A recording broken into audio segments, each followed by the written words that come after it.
Assalamu alaikum, guys. I'm currently reading this book by Maurice Bucaille. It's called The Bible, the Quran, and Science. And so it's just examining the Bible and the Quran in relation to science. And, I'd like to go through this in a series of videos, inshallah. And this way we can examine both Christianity and Islam and see how they differ as far as, scientific facts and stuff like that. So, okay. Let's see here. All right. Okay, he says that among the evangelists, Luke in particular, where he gives the genealogies of Jesus, have expressed ideas of their times which are not incompatible with modern knowledge. Today, it is impossible not to admit the existence of scientific errors in the Bible. In view of all the biblical patriarchs have taught us concerning the way in which the Judeo-Christian books were composed, how is it possible for these not to contain errors? We may therefore agree with Jean Guitton when he says, the scientific errors in the Bible are the errors of mankind. For long ago, man was like a child and as yet ignorant of science.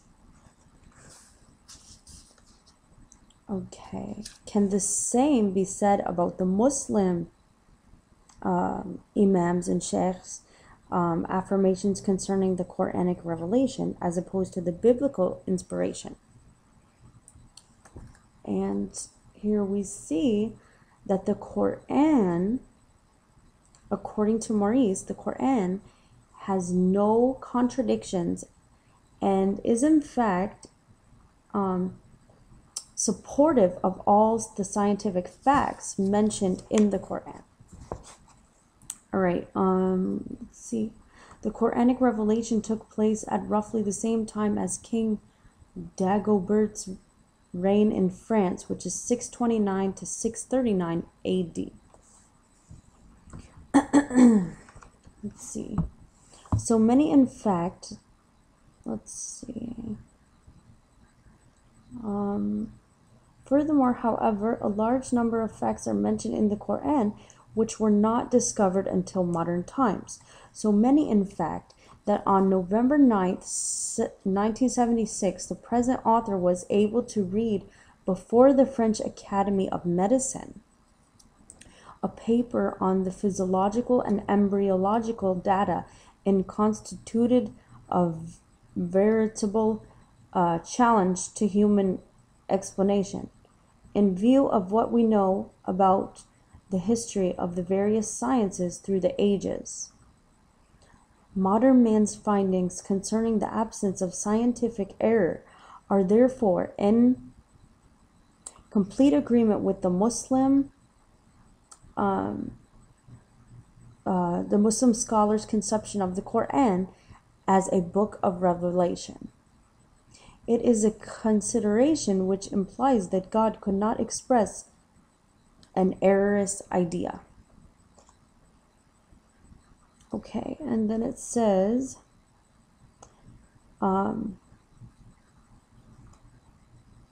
let's see.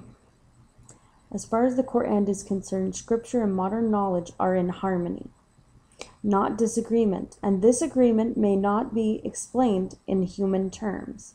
It appears to have been entirely overlooked by Western Islamologists. Admittedly, however, a knowledge of many different scientific disciplines is needed to study this question in detail, which Islamologists which Islamologists with their literary background do not generally possess. Only a scientist versed in Arabic literature could establish points in common between the Quran, which has to be read in Arabic, and science. So basically, the people who are, the people who understand the Quran, they have to have knowledge of science as well as have fluent knowledge of the Arabic language to understand the Quran and to translate it and explain it. Okay. Let's see. Now we're going to talk about the Old Testament. Okay. Judaism has as its holy book the Hebrew Bible.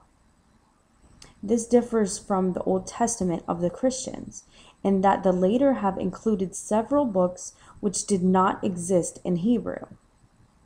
In practice, this hardly makes any difference in the doctrine. Judaism does not, however, admit any revelation subsequent to its own. Christianity has taken the Hebrew Bible for itself and added a few supplements to it. It has not, however, accepted all the published writings destined to make known to men the mission of Jesus.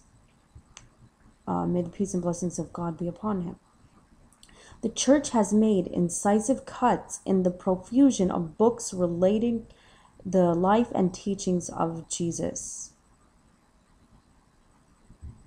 It is only preserved a limited number of writings in the New Testament, the most important of which are the 4 canonic Gospels. Christianity takes no account of any revelation subsequent to Jesus and his apostles.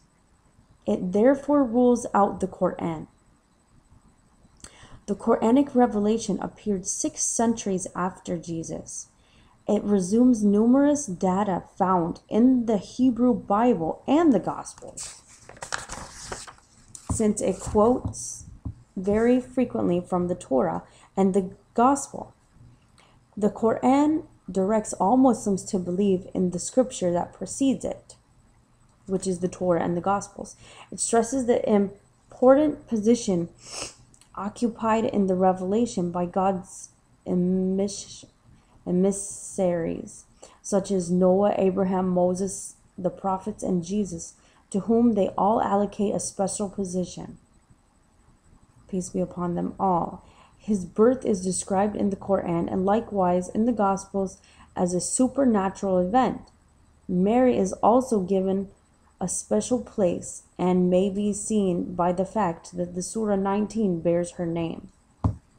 So the title of this chapter in the Quran is Maryam or Mary. Number 19.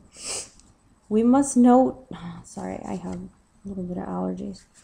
We must note here that the above facts concerning Islam are not generally known to the West. It is hardly surprising when we consider the way so many generations in the West were instructed in the religious problems facing humanity, and in what ignorance they were kept about anything related to Islam.